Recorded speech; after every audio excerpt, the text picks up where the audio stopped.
No question देख लेते हैं 166। ये बेस्ड ऑन थिन सिलेंडर और थिन शेल पे है। थिन हम जिसको किसको बोलेंगे ये देखा था हमने लास्ट वीडियो में, d/t ग्रेटर देन 20 होगा। दो तरीके के स्ट्रेस इसमें डेवलप होते हैं, लॉन्गिट्यूडनल और टेंजेंशियल और हूप स्ट्रेस। हूप स्ट्रेस से जनरली ज़्यादातर क्वेश्चंस आते हैं।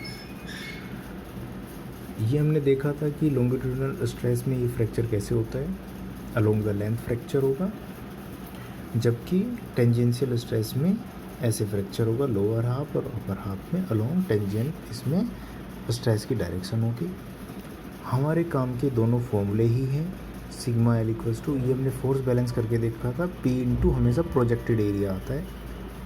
इसमें प्रोजेक्टेड एरिया ये था L इंटू डी, ये इसकी डायमीटर के अकॉर्डिंग रेक्टेंगल बनेगा, लेंथ ये और विड्थ जो होगी इसका जो डायमीटर है वो L इंटू डी, ये देखा था। और ये फोर्स बैलेंस करके दो फॉर्मूले आए थे, लॉन्गिट्यूडनल स्ट्रेस का और हूप स्ट्रेस का। अब हम इनके डायरेक्ट फॉर्मूले देख लेते हैं। थिन शेल दो तरीके के होंगे, या तो सिलेंड्रिकल शेल होगा या फिर स्फेरिकल शेल होगा। हमने थिन सिलेंड्रिकल शेल अभी देखे थे लास्ट वीडियो में। दो तरीके के स्ट्रेस डेवलप होते हैं, एक लॉन्गिट्यूडनल स्ट्रेस सिलेंडर में, एक लॉन्गिट्यूडनल स्ट्रेस होता है लेंथ के अकॉर्डिंग, और एक हूप स्ट्रेस होता है टेंजेंट के अकॉर्डिंग। लॉन्गिट्यूडनल स्ट्रेस का जो फॉर्मूला आया था वो हमने इसमें चेक किया था, अभी सिग्मा ड्राइव भी किया था, PD/40 आता था, PD/40। कुछ जगह इसको स्ट्रेस को, लॉन्गिट्यूडनल स्ट्रेस को सिग्मा ना दे के FL से भी डिनोट करते हैं। जैसे आपको जो क्वेश्चन पेपर है उसमें क्वेश्चन नंबर 166 में F से डिनोट किया है। हूप स्ट्रेस और टेंजेंशियल स्ट्रेस PD/2T, और इसको FT से भी कहीं कहीं डिनोट करते हैं।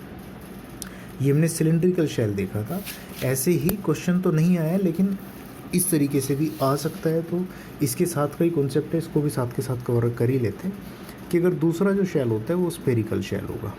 स्फेरिकल शेल में क्योंकि लेंथ सिर्फ सिलेंडर में ही होती है, लेंथ जो होती है सिर्फ और सिर्फ सिलेंडर में ही होती है, तो लॉन्गिट्यूडनल स्ट्रेस उसी में आते हैं। स्फीयर तो पूरा सिमेट्रिक होता है, उसको कहीं से भी आप कट करेंगे तो जो स्ट्रेस की डायरेक्शन होगी वो कहीं ना कहीं टेंजेंट ही होगी, उसकी कहीं ना कहीं टेंजेंट ही होगी। तो इसमें केवल और केवल टेंजेंशियल या फिर हूप स्ट्रेस ही होता है।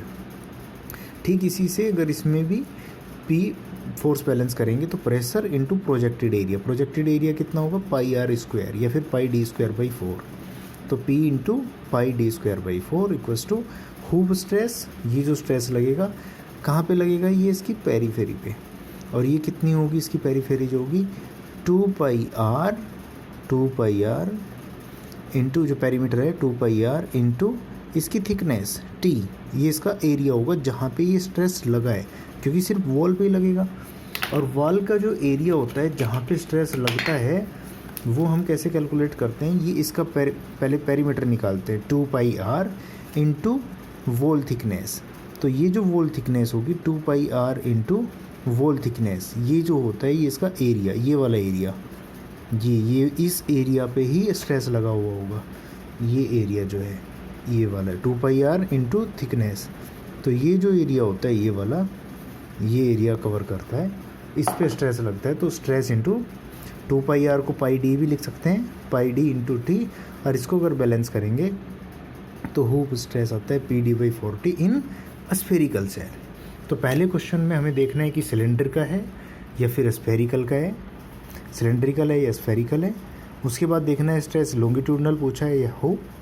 सिंपल फॉर्मूले हमें याद होने चाहिए, नहीं याद है तो हम फोर्स बैलेंस करके तुरंत के तुरंत एक लाइन में इसको कैलकुलेट कर सकते हैं।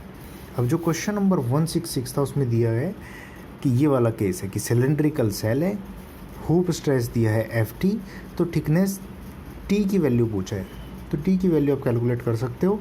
T इधर आ जाएगा, P into D/2 into FT, ये ऑप्शन उसमें C होगा। तो ये होगा आपका आंसर क्वेश्चन नंबर 166 का।